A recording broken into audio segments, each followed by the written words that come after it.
बिस्मिल्लाहिर्रहमानिर्रहीम। आज हम सब्जेक्ट वर्ब एग्रीमेंट की सीरीज़ का पार्ट 5 करेंगे। इसमें हम आज रूल नंबर 9, 10 और 11 सीखेंगे। तो सबसे पहले रूल नंबर 9 के ऊपर आते हैं। ये जैसा कि आपके सामने है, the A and B, the A and the B, A and B. अब ये ए और बी क्या है, ये आपको पता है कि ये दोनों क्या है, ये सब्जेक्ट है। क्या है? सब्जेक्ट है।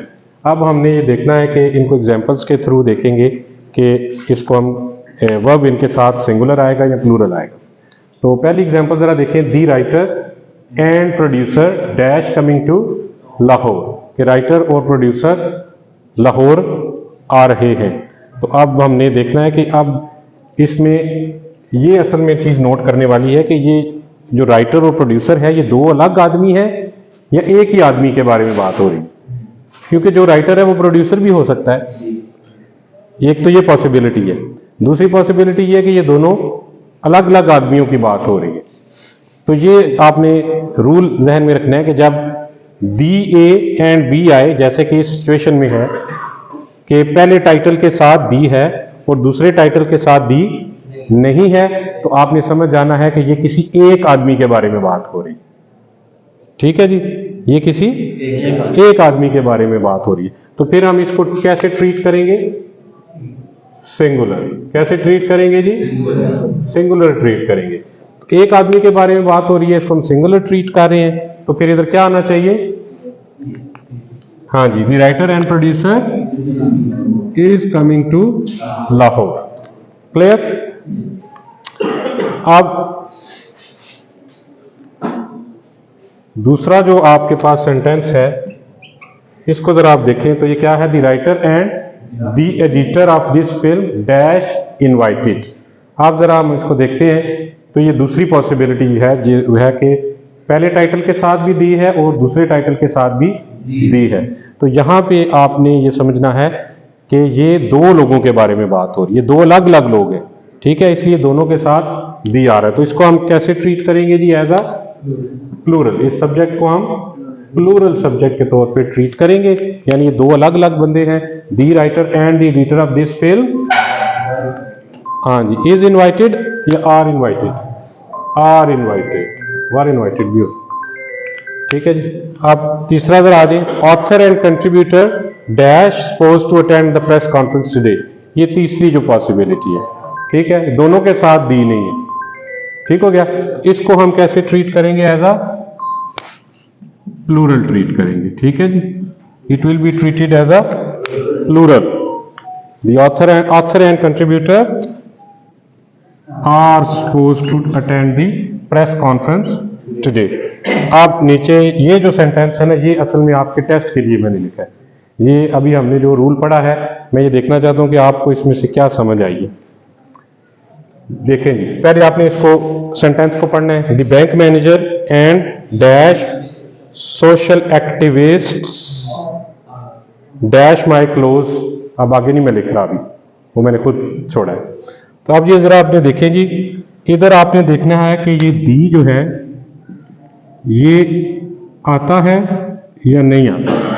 ठीक, और इधर इज आएगा या आर आएगा। अब ये फैसला आपने करना है। हाँ जी, तो कौन बताएगा? जरा साथ रीजन भी बतानी है।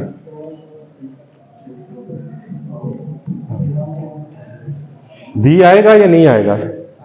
आएगा। अच्छा, चलें, हमने फर्ज कर लिया कि दी आएगा। तो क्यों आएगा? ये दो लोगों के बारे में बात। आपको कैसे पता लगा कि ये दो लोगों के बारे में बात हो रही है? एक्टिविस्ट है इधर, एक्टिविस्ट है। ये देखें ना, ये प्लूरल है इधर, ये एक से ज्यादा है समाजी कारकुन। ठीक है, यानी इसका मतलब है कि अगर तो ये होता ना the bank manager and social activist, फिर हम सोच सकते थे कि ये किसी एक ही बंदे के बारे में बात हो रही है। लेकिन इधर चूंकि ये एक्टिविस्ट्स आ गया, तो ये श्योर हो गया कि ये अब एक बंदा नहीं है, ये एक से ज्यादा लोग हैं। ठीक है, तो ये the bank manager and the आएगा फिर जी बिल्कुल आएगा। और सोशल एक्टिविस्ट, हाँ आर आएगा। अब आगे आप कुछ भी लिख सकते हैं, माई क्लोज फ्रेंड्स कर सकते हैं हम। अब सेंटेंस कंप्लीट हो गया। वेरी गुड, शाबाश। रूल नंबर 10, रूल नंबर 10 के ऊपर आते हैं। जैसा कि आपके सामने है ए ऑफ बी, यानी एक आपका सब्जेक्ट इधर होगा इस पोजीशन पे, फिर दरमियान में ऑफ आएगा और फिर दूसरा सब्जेक्ट होगा। तो अब ये देखना है कि हमने कि इसमें हमने वर्ब जो है वो किस हिसाब से लगाना है। तो ये आपने याद रखना है हमेशा कि ये जो सब्जेक्ट होगा ना ए पोजीशन के ऊपर, इसके अकॉर्डिंग सब्जेक्ट लगेगा इधर, वर्ब लगेगा, सॉरी, ए के ए सब्जेक्ट के अकॉर्डिंग इधर आपका वर्ब आएगा। अगर ये सिंगुलर है तो फिर आपका वर्ब भी सिंगुलर, अगर ये प्लूरल है तो इसके मुताबिक आपका वर्ब आएगा। जैसा कि अब सेंटेंस पे आते हैं, अब ये देखिए जरा, this almirah of books dash mine. ये दिस एलमीरा एक है या एक से ज्यादा है? एक है। अब चाहे इधर ये प्लूरल है, बी पोजीशन के ऊपर, ऑफ के बाद जो बी पोजीशन है ये प्लूरल है, लेकिन हमने इसके अकॉर्डिंग ही वर्ब लगाना है। समझ रहे बात को? तो क्या आएगा फिर? Is mine, this almirah of books is mine. A bouquet of roses dash been sent to his home. Has been या हैव बीन? आ बुके, एक बुके है, हैज बीन, शाबाश। इसी तरह a list of stationery material dash written on that page. A list of was written, third person singular. A period of 3 months, a period, चाहे of के बाद जो है ये प्लूरल है, लेकिन हमने ऑफ से पहले वाला जो टाइटल है उसको चेक करना है, तो वो सिंगुलर है। A period of 3 months is what I need to finish it off। हाँ जी, the people of my country, the people एक से ज्यादा है, जाहिर है। इज एक्सट्रीमली टैलेंटेड या are extremely talented? Are extremely talented. तो क्या हुआ इस रूल में? हमने क्या पढ़ा? ए ऑफ बी जो रूल है, rule number 10 subject verb agreement का, कि जो ए पोजीशन के ऊपर सब्जेक्ट होगा किसके हिसाब से आप आगे वर्ब लगाएंगे। क्लियर जी? रूल नंबर 11, जैसा कि आपने पिछले रूल में देखा था कि ए ऑफ बी जो रूल था हमारा, रूल नंबर 10, उसमें हम क्या करते थे कि जो ए है, ए पोजीशन पे जो सब्जेक्ट है, जो टाइटल है, हम उसके मुताबिक वर्ब लगाते थे। यहाँ पे रूल नंबर 11 में आपने क्या करना है कि जो ऑफ के बाद वाली पोजीशन पे, ऑफ के बाद ये जो पोजीशन है, इस वर्ब को, इस सब्जेक्ट को आपने देखना है, इस टाइटल को, ठीक है, और इसके मुताबिक आपने वर्ब लगाना है। Some of B a lot of B A, ठीक हो गया। यानी ऑफ के बाद जो टाइटल होगा उसके मुताबिक वर्ब आपने प्लेस करना है। अब हम इसको एग्जांपल्स के थ्रू करते हैं। जैसा कि फर्स्ट एग्जांपल है, all of the books dash mine. अब आपने किसको देखना है? द बुक्स को। इज माइन या are mine? Are mine, very good, ठीक है। All of the book dash needed to be learn, not needed to be learn, is not. अब ये क्या होगा कि सारी आपको इम्तिहान दे रहे हैं तो उसमें आपको सारी किताब याद करने की जरूरत नहीं है। All of the book is not needed to be learn. Clear? All of it is made in Pakistan. Yes, is made in Pakistan.